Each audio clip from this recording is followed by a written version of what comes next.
মাটির আদমকে প্রথম সৃষ্টি করিয়া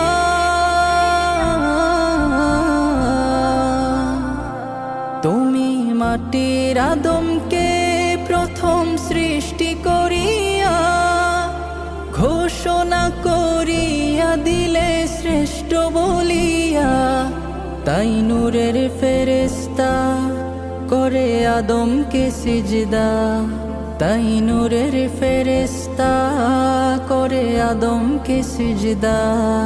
তুমি সবার চেয়ে দিলে মাটির মানুষকে সম্মান।